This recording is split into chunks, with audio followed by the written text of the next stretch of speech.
What's up guys, Pogue here, and behind me I have my 6-month-old 2022 Tesla Model X long range. For this car I waited almost 1 year to take delivery of it. I had 3 scheduled delivery days. The third one was the one that I could finally take delivery of the car. 2 of them had to be cancelled because it got delayed further. So it was very hard to finally take delivery of this car. But once I got it, I do want to say that it is by far the best car I have ever owned. Quality wise, not so much. Fit and finish could have been way better. But other than that, let me start up with the first issue this car had upon delivery. The biggest issue I've had with this car is this driver's side Falcon wing door. If you remember the delivery day video, if you've seen that, I'll link it in the description below. But the car failed to close this door.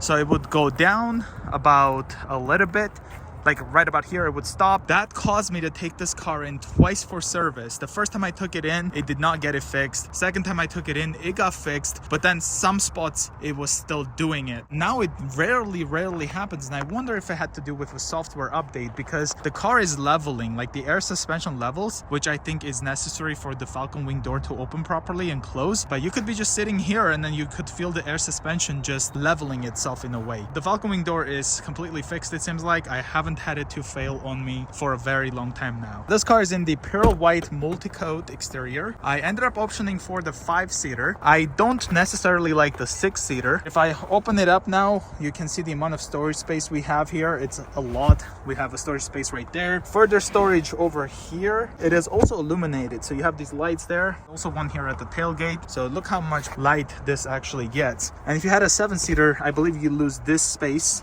But other than that, 5-seater, in my opinion, is something I really like. I don't like that I can't fold the middle seats if I got the 6-seater. The only reason I was sometimes considering getting the 6-seater is because I have a dog and I would love the dog to sit in the middle kind of thing. It would have been very comfortable for him, I think. That's the one reason I considered the 6-seater, but just because the seats do not fold, I ended up not getting it. We have the passenger side Falcon wing door, which works great. Something to note after owning a Model X is how dirty the doors get, because the fender itself is actually part of the door, as you can see. So every time you're driving, dirt and stuff gets kicked up from this rear tire. So it's part of that fender right there. Now, in regards to some add-ons I've done to the car, I did get window tints just so that the sun and heat and all that doesn't get easily in the car. There's 11 windows on the Model X to get tinted. So there's 2 over there on the passenger door, 2 here on the rear passenger door. Then we have this one, which is the 5th one. Multiply that by 2 for the other side, that's 10. And then we have the rear glass. I forgot what kind of percentages they are, so I'll have a link in the description so you guys can see that video where I got the car tinted. The second thing I have on this car is the Drive Protected Defense Plus full PPF, which is something that I installed myself, which I'm very proud of with. It has a full paint protection film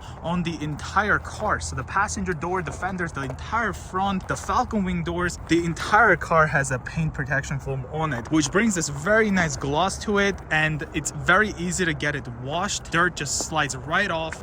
Look at the gloss it brings to this paint. This car also has the headlight protection from T-Reps, taillight protection, and fog light protection. Also got this vinyl carbon fiber wrap here at the spoiler. Very nice. I think this is how it should be. I don't really like where it was a white spoiler. Let me know guys what do you think, but I think this turned out great. In regards to tires, I do have winter tires on it at the moment. So these are the Nokian Hakkapeliitta R5 SUV tires, 265/45 R20 all around. The Model X does come with a staggered fitment, so the front is 265/45 R20 and then the rear is 275/45 R20. But I ended up getting same size tires because these are directional tires and they'll be easily rotatable. So I do have a plan to get new wheels next winter, because these wheels in the back are actually wider than the ones at the front. So I can't really put those rear wheels here at the front to rotate them properly. So I'll mount all seasons back on the car in the summertime. And then in the winter, I'm thinking of getting a second set of wheels, because if you don't know, if you're buying a winter tire set for a Tesla, that includes like the wheels as well as a tire, you have to get a Bluetooth sensor. And those sensors right now in Canada, I think they're above $510. It is very expensive expensive. You'll be spending a lot of money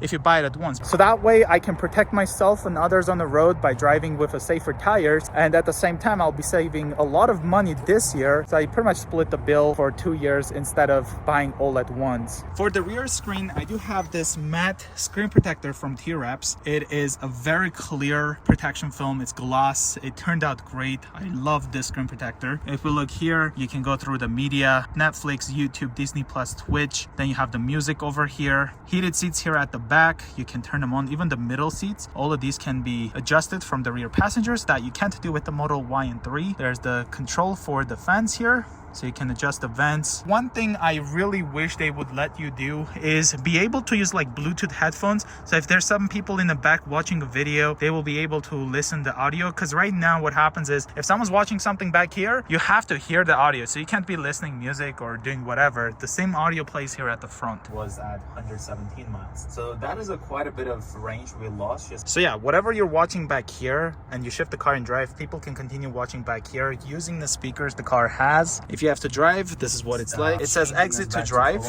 And also preheating. I exit, you see? So you're driving and the audio is coming from the speakers while the rear passengers are watching. Back here we have 2 USB-C ports, so there's one right here as well. Pushing this opens up 2 cup holders. The vents are pretty much like right here. It comes out of here and then it hits here, I guess, and then directs it to wherever you want. We have the white interior. This also has the perforated rear seats. Even though they are perforated, they're only heated. You don't have any ventilated seats here at the back. Another things I've done is I did put this T-Reps carbon fiber vinyl on the wood trim. It turned out great, as you can see. Something else we have here is the lights. These are actually touch. You only touch them. Let's close that. We have the switches there as well for the interior. It looks great. The weather still has been like squishing like this since day one, but since the door closes, I think we're fine, but that's kind of what it looks like. Let's go over to the vehicle settings and take a look at the frunk. Now the frunk on my car is pretty busy because it does have a lot of stuff in here. Sometimes you have to touch it twice for it to unlatch. There we go. So I have some blankets, water right here, which are now, they're like bricks. They're no longer just water. They're just frozen bricks. Got my emergency kits, jackets, all sort of charging equipment. So I've got the adapters from Tesla shop. So everything I need to get it charged. Got some frost here actually. Interesting. So it's all frosted there. On the driver door, still have the vinyl trim, the dash, all this stuff is the carbon fiber vinyl from T-Reps. It looks amazing. Like look at the center console, for example. It kind of looks like this. I have some tissue that ended up going there, but let me tell you something. This thing, you will lose some stuff. If you leave a card here, it will go inside under this wireless charger. It's very painful to take out. I've learned it the hard way, so I'll have a video on that. But there's a lot of room here. 2 USB-C ports. There's the 12-volt outlet, and if you don't want to squish your cable, you kind of open it like this, so you leave this storage compartment hidden, and then it doesn't squish your cable. Still turns off the light. Pretty cool. 2 wireless chargers over here. Let me just close this. These are force touch. Unlike the Model 3 and Y, these are not buttons. You have the window switches, which are also illuminated. This is not illuminated, which is your emergency handle in case the power is out on the car. Some storage space here at the driver's door, as well as the passenger one right there. Rear view mirror, got the camera above it. Here's kind of where all of the wiring seems like it comes from. You can turn them off like this, they're touch, but these ones you can't. These ones are controlled from this screen here. More storage space over here. I have this tray from T-Reps, and then underneath we have further more storage, which is also illuminated. Have the instrument cluster over here, which in my opinion could have been way better. When I took delivery of this car, my daily driver at the time was the Model 3. You would be able to like kind of scroll around here, see the cars around you, things like that. With this car, you cannot do that. This is not a touch screen, so you're missing that already. I was so used to on Autopilot, I would see the speed limit, so I would just touch on the Model 3 on the speed limit, and then boom, I would be going the speed limit. On this car, you have to kind of use the scroll wheel to quickly adjust to the speed limit, because you can't touch on the speed limit sign on this and then change your Autopilot speed to that limit, for example. The other thing I had was this battery percentage. So on the Model 3, I was touching this, they had an update, and then you would just change it to kilometers, for example. Then I had to go here now to the display, scroll down all the way until I see the distance, and then I could switch it quickly to that. So no touching on that either. The Yoke, I love it. I think every car from now on should come with this Yoke, especially from Tesla. This is so awesome. I love the fact how the honk sounds. So you could push it once like this and it will honk, but then if you put your palm like this on it, it sounds like this. Your wipers turn on, but it's kind of funny how it goes like beep beep beep beep beep. Like, it is really, really cool. I think it's a nicer honk than just holding your horn and blasting it all around. It sounds nicer. The next issue that I haven't heard anyone talk about is the distance for autopilot. This scroll wheel, you can adjust the speed and everything. If you push this once, it will activate the autopilot, but then you have to do the steering. If you push it twice, it will activate the full autopilot, where it will stay in its lane and things like that. On the Model 3 and Y, if you push this to the left and right, it will adjust the following distance. On this car, this does absolutely nothing, and I took it in for service thinking that my button might be broken, and no, it's just there's literally nothing it can do. This is a non-functioning button, so for that you have to go to autopilot while you're driving and then change your cruise following distance to whatever you want. And since we have snow and stuff on the ground, I like to be on the maximum, but again, you can't quickly adjust that. That's something I just don't understand why it's not here. Then we have the voice command here to talk to the car, turn signals, left and then right. Then we have our flashers right there, and this is to change the volume, change the songs, and it can also be controlled to adjust your mirrors. Another thing I did not know, which it's funny because I think it's the same with other Teslas. If you go over to the mirrors, let's say I was changing my mirrors, if you push this down, it changes it to the right, and I'm like, why is my mirror not controlling? So while I'm trying to go left and right, trying to adjust this mirror, I end up accidentally pushing it down, which is very easy to do, and then it switches it to that side, and then I'm like, oh, finally this is all fixed, now it's working.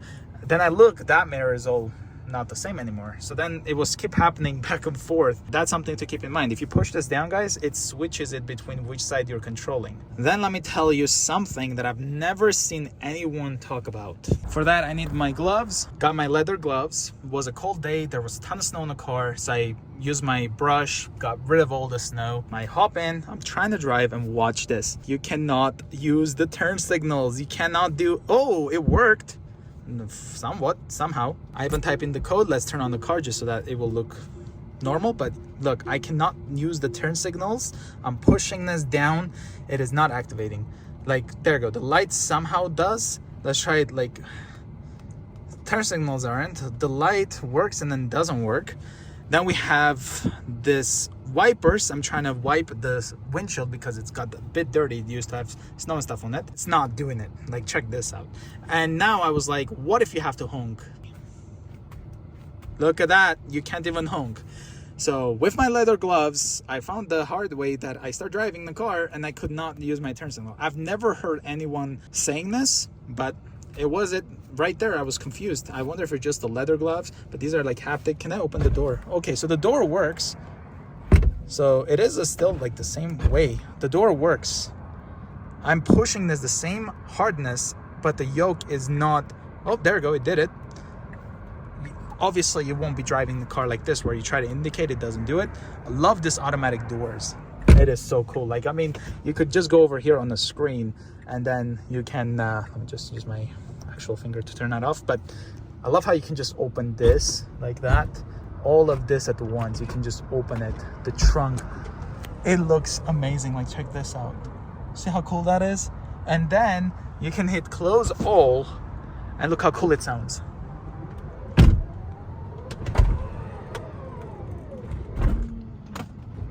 It is very, very cool. The yoke itself is heated, so I think majority of people don't probably do it. I was just shoveling the snow, brush in the car, so I just got in the car with the gloves, and then I start driving it like that. Now, when it comes to the front seats, these are ventilated and also cooled at the same time. We also have the auto seats.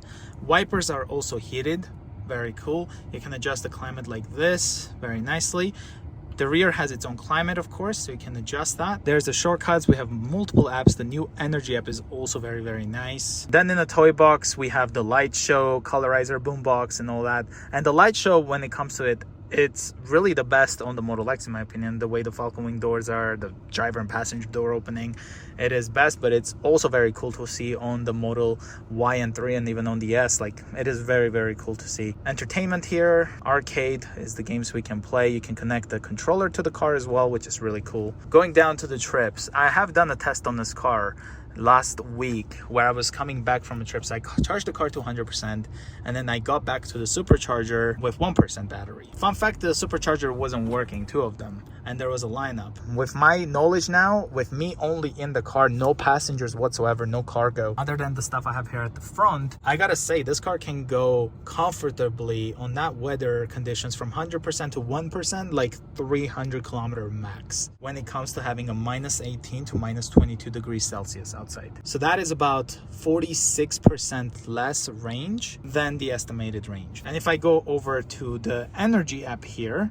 you can see since last charge here, I am consuming 3.9% more battery than the estimated vehicle consumption. So 11.1% is what I consumed here. And at the moment it's -6 degrees and my watch says it's -6 as well. You can already see how much difference that is, and it does show the climate and all that. So losing about half of your range could be true if you're above -22 degrees, because again, that's like 46% less range because of driving during those colder temperatures. Let's get out of the car and then I'll show you some of the other things I've had issues with Tesla, specifically for their service, and that is right here. If you remember when I took delivery of my car, none of these were lining up.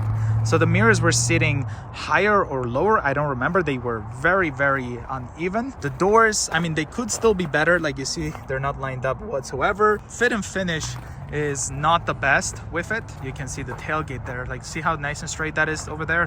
Look how crooked it is over here. Car's a bit dirty, so it's hard to see, but this part of the bumper is not even clicked in properly. Like, it feels like there's a clip that's missing. I don't know. The hood is also sitting much higher up over here. Like, look at that. See how the lines are going? It feels like it's inside of it. But the problem with Tesla is whenever I mentioned about this and all that, they try to charge me $600 after delivery for the unevenness of the car. And since they fixed it, I do have this where the latch kind of hits the other side of the ledge. See that?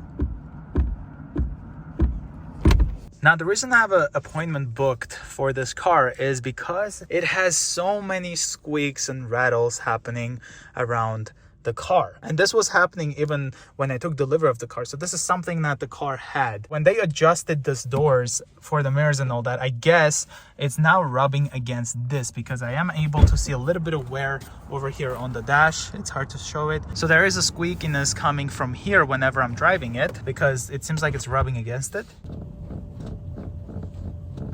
And when it comes to the Falcon wing doors here at the back, it's nightmare. The amount of clicks and rattles I hear from back there.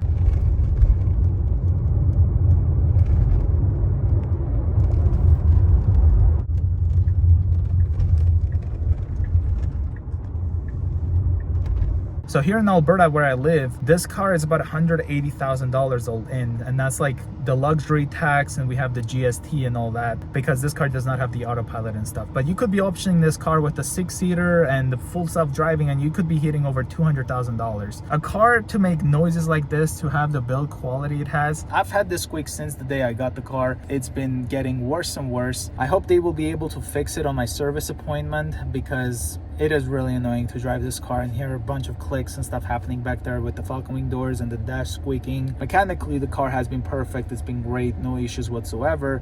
But when it comes to the build quality and rattles, squeaks and clicks and all the other stuff happening, door not closing, that's kind of where I have the issue with this car. So hopefully Tesla will be able to fix those concerns on my service appointment. This car has the regular autopilot. I did end up trying out the enhanced autopilot. I ended up returning it because I found it a bit expensive for the improvements I got over the regular autopilot. I think at the time it was $6,720 with tax. So I made the reason of return because it's too expensive, and then now Tesla raises the price. The biggest regret I have though is not taking the full self-driving option when I took delivery of the car, when I ordered it last year, because I think at the time it was $10,000 for full self-driving, and now it's almost $20,000. So for me, this is the coolest SUV, EV, crossover, whatever it is the best family car that's electric, and it has the supercharging network. So yeah, for me, Tesla Model X is the best electric car. So I hope you guys enjoyed this video. If you're new to the channel, consider subscribing, and I'll see you guys in the next one.